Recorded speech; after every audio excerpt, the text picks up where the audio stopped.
سلام، من حامد سلیمانی هستم، مدرس خودشناسی و مهارت‌های ارتباطی و امیدوارم که بتونم به شما کمک بکنم از جایی که هستین چند قدم جلوتر بیاین. تو این قسمت از فایل صوتی میخوام به این موضوع بپردازم که تیپ های شخصیتی و دونستن تیپ های شخصیتی تو حوزه ارتباطی چقدر میتونه به ما کمک بکنه و چقدر میتونه ما رو هدایت بکنه به سمت برقرار کردن یک ارتباط مؤثر و ماندگار که در زمان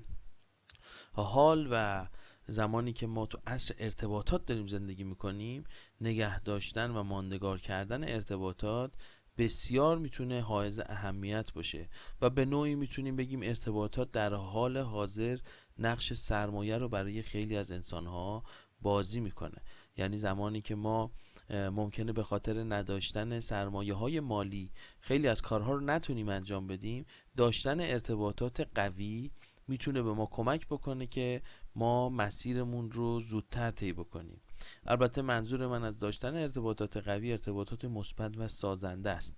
که میتونه کمک کننده تو مسیر ما باشه.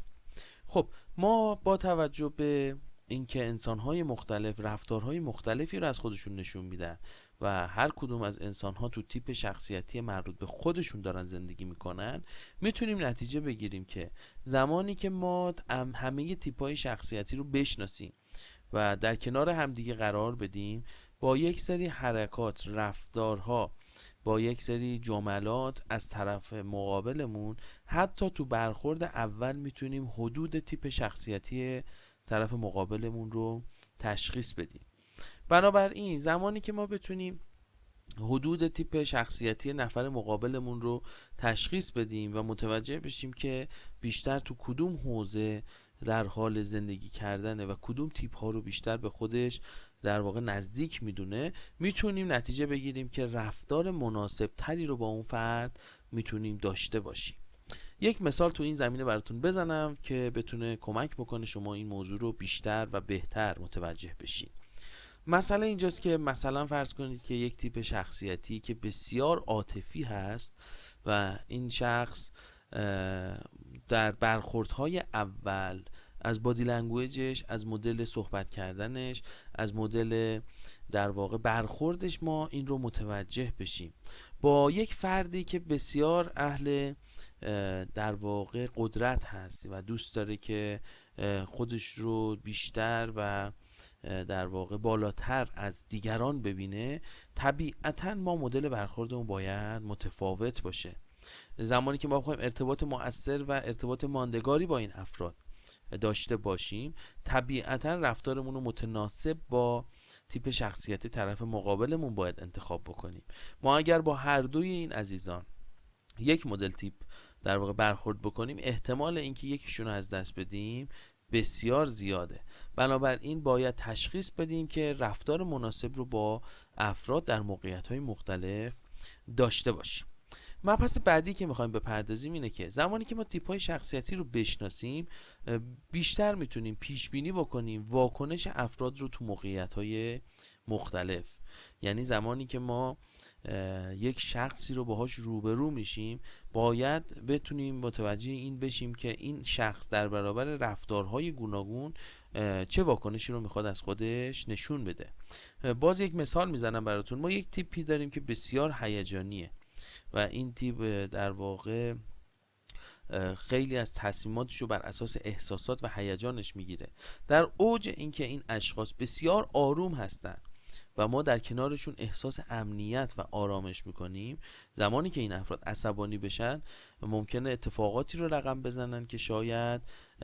بعداً خودشون هم از این اتفاق پشیمون بشن. بنابراین ما وقتی که با این افراد روبرو هستیم، باید حواسمون باشه که این افراد در اوج آرامششون اگر برخلاف میلشون عمل بشه و گاهی ممکنه که به خاطر اتفاقاتی که تو مباحث بعدی تو بحث سایه ها و عقده ها بهش میپردازیم یه اتفاق این شکلی بیفته براشون، ممکنه که به زودی زود اون اتفاق آروم به یک اتفاق بسیار بسیار خشن مبدل بشه و به خاطر همین ما باید پیش بینی بکنیم که افراد تو موقعیت‌های مختلف ممکنه که چه واکنشی از خودشون نشون بدن. مبحث بعدی که میخوام براتون باز بکنم که بسیار مهم و حائز اهمیته و شاید همه انسان‌های کره زمین درگیرش هستن، قضاوت کردن‌های اشتباهیه که ما انجام میدیم یا قضاوت کردن‌های اشتباهی که نسبت به ما انجام میشه. برای این منظور خب ما نمیتونیم هیچ وقت از خودمون و دیگران توقع داشته باشیم که قضاوت نکنیم. یعنی قضاوت نکردن، در حال حاضر من انسانی رو ندیدم که تو زندگیش قضاوت نکنه. همه انسان ها قضاوت میکنن، اما مسئله اینه که مدل قضاوت کردن ما به میزان پختگی ما نسبت مستقیم داره. میزان پختگی ما به میزان دانش و مهارتی که ما کسب میکنیم و تجربه‌ای که تو مسیر سفر زندگی در واقع به دست میاریم نسبت مستقیم داره. بنابراین ما هر چقدر که انسان پخته تری بشیم، هر چقدر که مهارت بیشتری داشته باشیم و هر چقدر که بتونیم از این مهارت هامون استفاده بکنیم و تجربه کسب بکنیم، به نوعی میتونیم بگیم قضاوت هامون مثبت تر میشه. هرگز من نمیگم ما قضاوت نمی کنیم، ولی میگم قضاوت هامون به سمتی میره که خودمون جلوی قضاوت های اشتباه خودمون رو بگیریم و قضاوت های اشتباهی کمتری انجام بدیم. زمانی که ما تیپ های شخصیتی رو میشناسیم و متوجه میشیم که انسان های دیگه وقتی یه کاری رو دارن انجام میدن، اونا با ما دشمنی ندارن،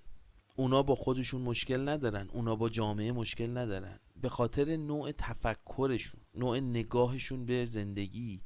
و دیدگاهشون، نوع نگرششون، به خاطر متفاوت بودن تیپ شخصیتیشون برای ما قضاوت اشتباه میاره.